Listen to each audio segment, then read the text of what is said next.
음악 수업 시작하겠습니다. 여러분 안녕하세요. 한 주 동안 잘 지냈나요?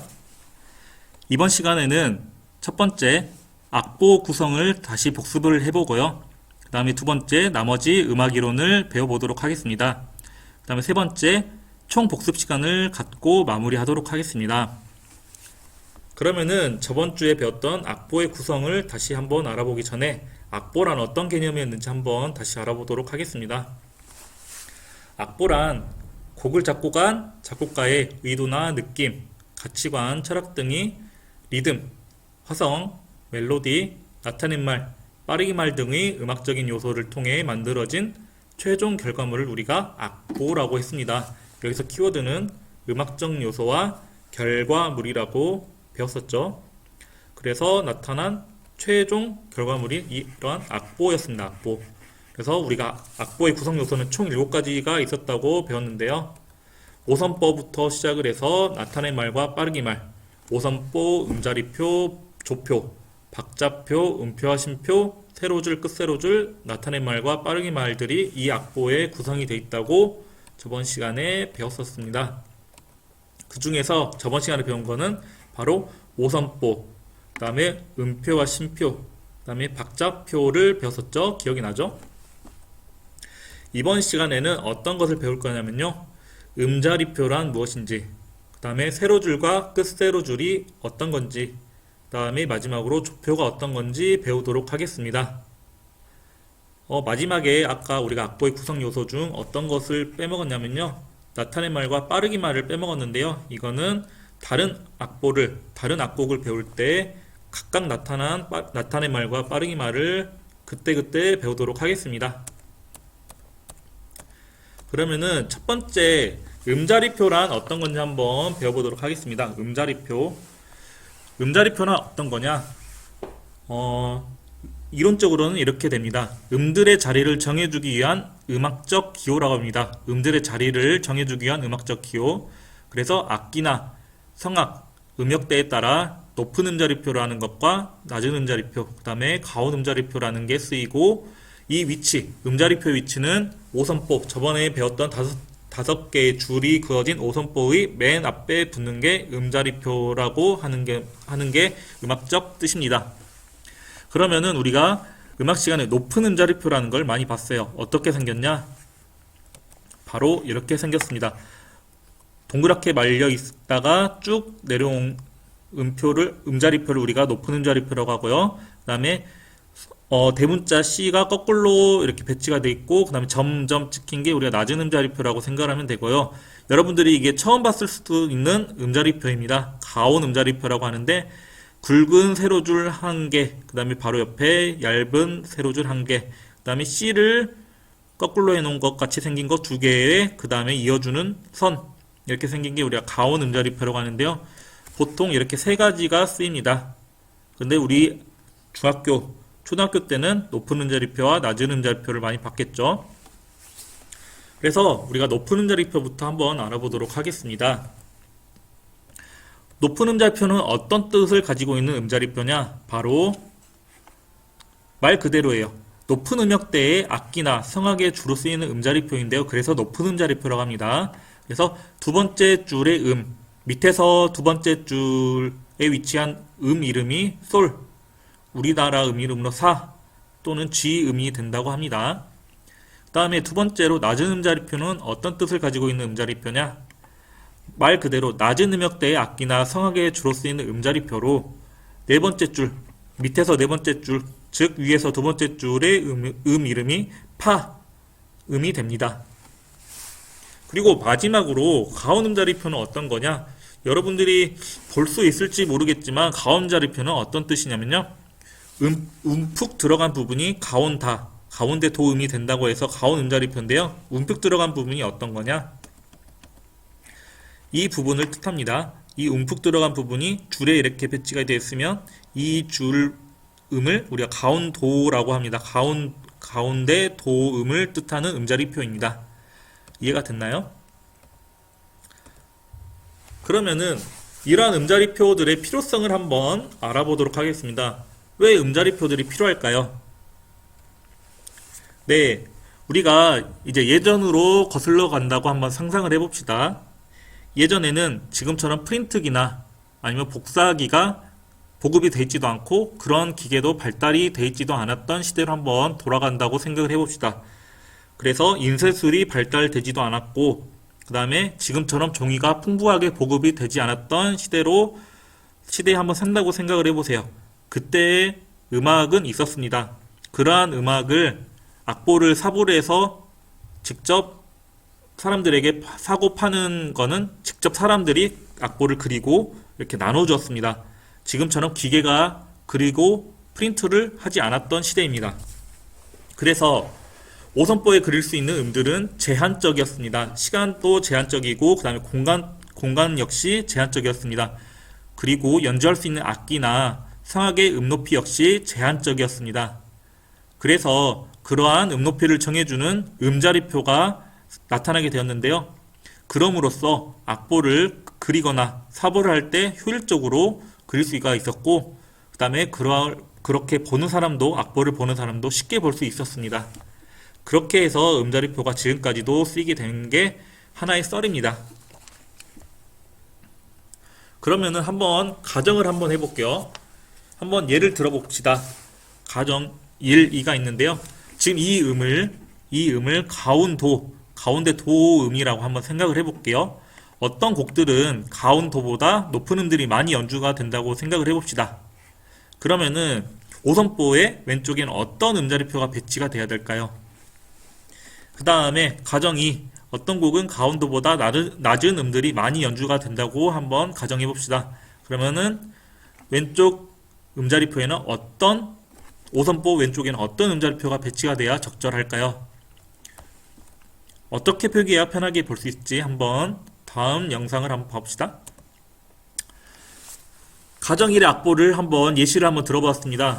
높은 가운도보다 지금 많은 음들이 높게 배치가 되어 있습니다. 그러면은 높은 음자리표가 배치가 돼야 보기가 편할 거예요. 왜냐? 두 번째 줄에 음이 솔음이라고 되어 있어요. 솔음이 된다고 했습니다. 높은 음자리표가 배치가 될 때. 그러므로 가운도보다 높은 음들이 많이 배치가 되어도 이렇게 편하게 표기가 될 수 있습니다. 보기도 쉽고요. 이해가 되나요? 그 다음에 두 번째 가정을 한번 봐봅시다. 낮은 음자리표가 배치된 5선보인데요. 높은 가운도보다 낮은 음들이 많이 배치가 된다고 했습니다. 이게 가운도입니다. 가운도. 첫 번째 배치된 음이 가운도인데요. 가운도보다 많은 음들이 가운도보다 낮게 배치가 된다고 했습니다. 어떻습니까? 다른 음악적 기호를 쓰지 않고도 지금 보기 쉽게 배치가 된 것을 알 수가 있습니다. 그래서 높은 음자리표와 낮은 음자리표는 이렇게 음들의 위치에 따라 표기를 그때그때 달리 해주면 됩니다. 이렇게 우리가 음자리표에 대해 알아보았습니다. 높은 음자리표, 그 다음에 낮은 음자리표, 그 다음에 참고할 음자리표가 가운 음자리표였습니다. 기억을 해주세요. 그 다음에 우리가 두 번째로 세로줄 또는 끝세로줄이라는 걸 한번 배워볼 건데요. 세로줄이라는 게 어떤 건지 한번 알아보도록 하겠습니다. 이렇게 세로줄의 뜻을 한번 적어봤는데요. 음악에서 강박과 약박의 음이 반복된 리듬 형태인 박자를 구분하기 위해 나타난 음악적 기호를 우리가 세로줄이라고 합니다. 우리가 저번 시간에는 박자라는 것을 배웠어요. 강박과 약박이 규칙적으로 나타나 생성된 리듬 형태를 박자라고 합니다. 그래서 대표적인 4분의 4박자의 강세를 한번 표기를 해봤는데요. 4분의 4박자의 뜻, 4분음표가 기준이 되어서 한 마디 안에 4분음표가 4개가 배치된 걸 우리가 4분의 4박자라고 했습니다. 그래서 강세는 강약, 중강, 약의 강세를 가진다고 했죠. 그래서 한 마디 안에 4개의 음표가 배치가 됐네요. 하나, 둘, 셋, 넷. 그리고 강약, 중강약의 강세가 돼 있어요. 그러면은 한 마디라고 했습니다. 그래서 이렇게 마디를 표기해주는 세로 줄을 한번 그었습니다. 그러면은 강약, 중강약의 4분의 4박자 강세가 돼 있고 그 이후로 똑같은 리듬 형태의 4분의 4박자가 생성이 되어 있습니다. 이걸 우리가 세로 줄이라고 하고요. 세로줄과 그 다음에 여기 세로줄 사이를 마디라고 합니다. 마디. 이 공간을 마디라고 하고, 마디 안에 음표 그리고 심표를 표기할 수 있게 됩니다. 그 다음에 끝세로줄이라고 합니다. 끝세로줄이라는 음악적 기호도 있는데요. 세로줄에 끝만 붙었습니다. 세로줄이 두 줄로 그어진 형태입니다. 세로줄이 두 줄, 즉 세로로 두 줄로 이렇게 그어진 형태로 이렇게 곡의 끝을 알리는 음악적 기호라고 해서 끝세로줄이라고 합니다. 왼쪽은 가늘고 오른쪽은 굵은 형태로 그어진 게 끝세로줄의 형태입니다. 이거는 세로줄이고요. 이거는 끝세로줄입니다. 끝세로줄. 여러분들 이해가 됐나요? 네. 우리가 세로줄과 끝세로줄은 엄연하게 차이가 나타나 있죠? 네. 다음으로 조표라는 것을 한번 배워보도록 하겠습니다. 조표는 여러분들이 1학년 때 배웠을 수도 있는데 다시 한번 배워보도록 하겠습니다. 조표라는 것은 음악 이론적인 뜻으로는 악곡의 조성을 나타내는 음악적 기호를 뜻합니다. 조성이란 곡의 성질이나 특성을 나타내는 건데요. 이렇게 말하면 어렵죠. 밝은 곡을 나타내는 대부분의 밝은 성질을 나타내는 장조, 그리고 대부분 어둡고 우울한 분위기를 나타내는 단조가 여기에 포함되는 것이 특징입니다. 조성에. 그래서 악곡의 조성을 나타내는 음악적 기호인 것을 우리가 조표라고 하고요. 위치는 아까 우리가 처음 배웠던 음자리표 그리고 저번 주에 배웠던 박자표 사이에 조표가 배치가 됩니다. 표기가 됩니다.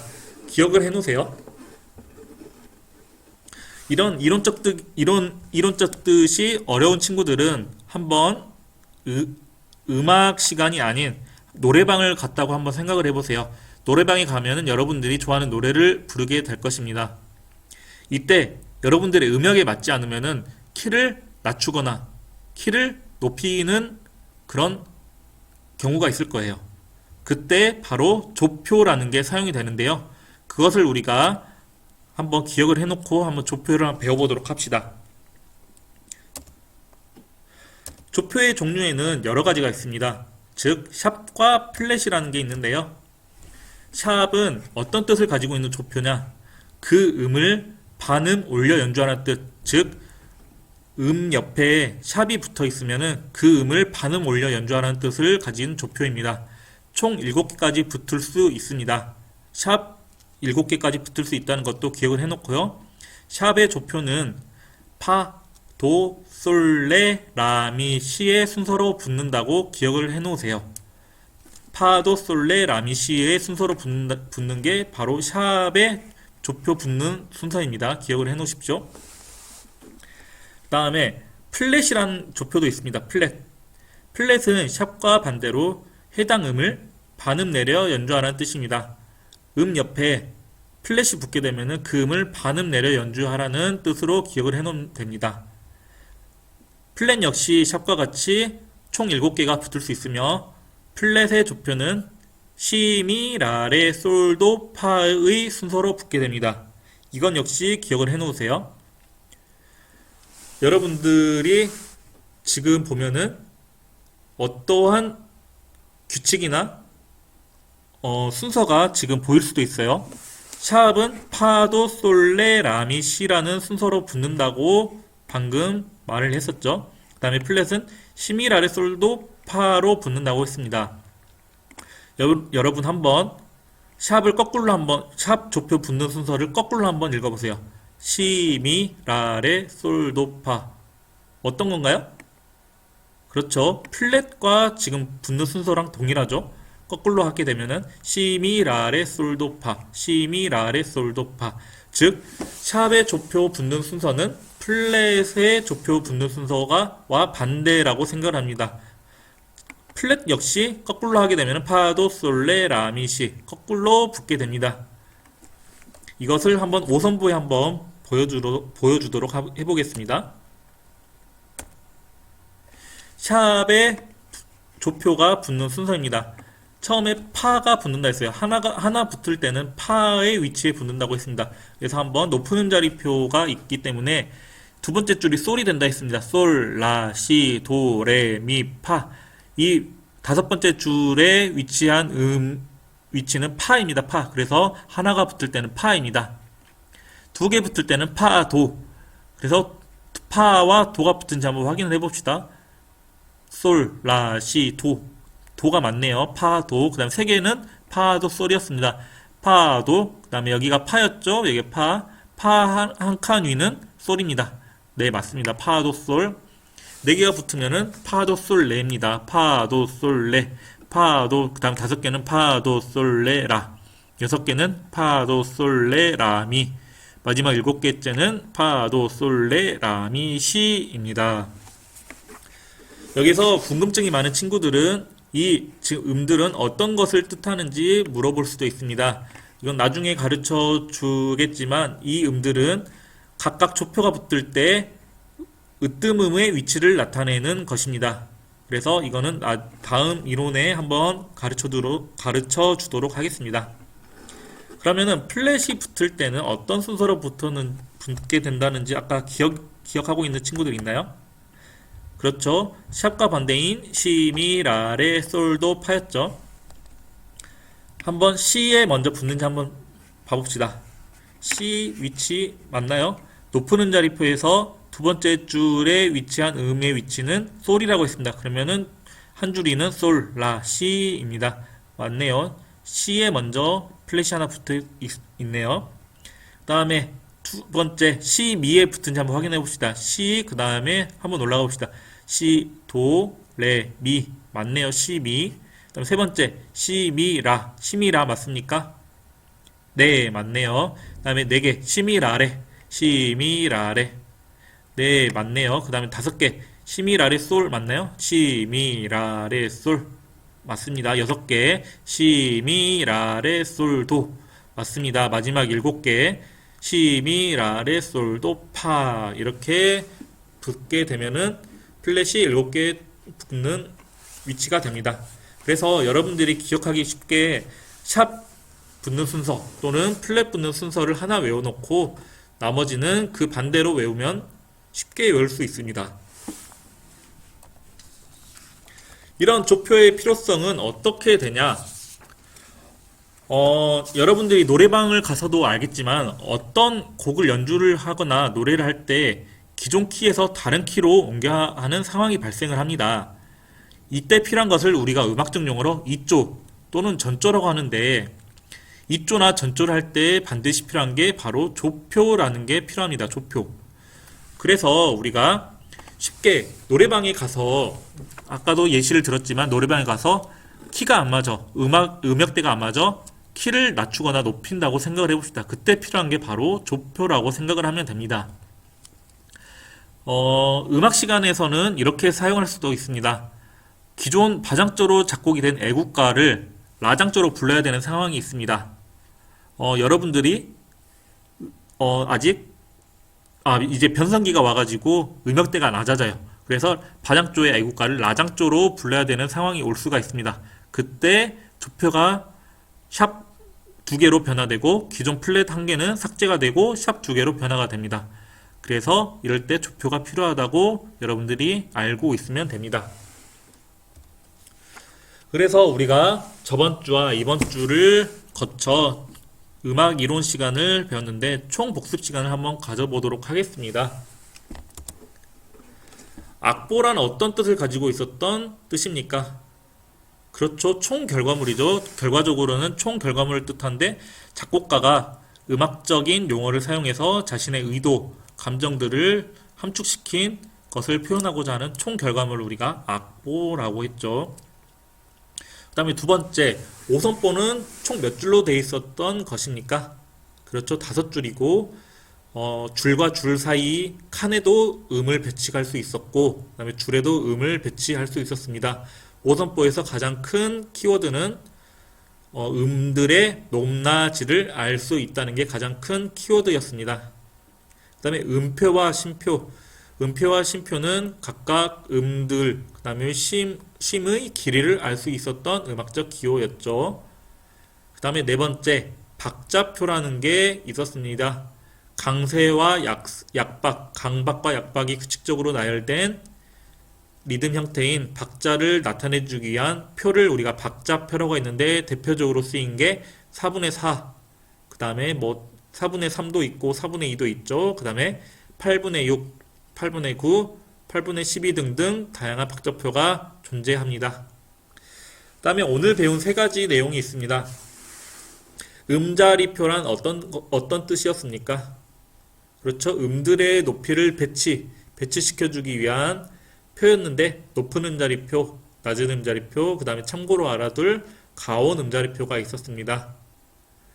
세로줄, 세로줄은 어떤 뜻이었습니까?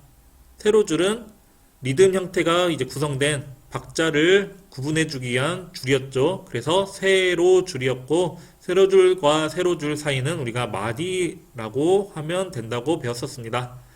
끝세로줄은 곡이 끝났다는 것을 암시해주는 음악적 기호였고 총 세로줄이 두 줄로 그어져 있는 게 특징입니다.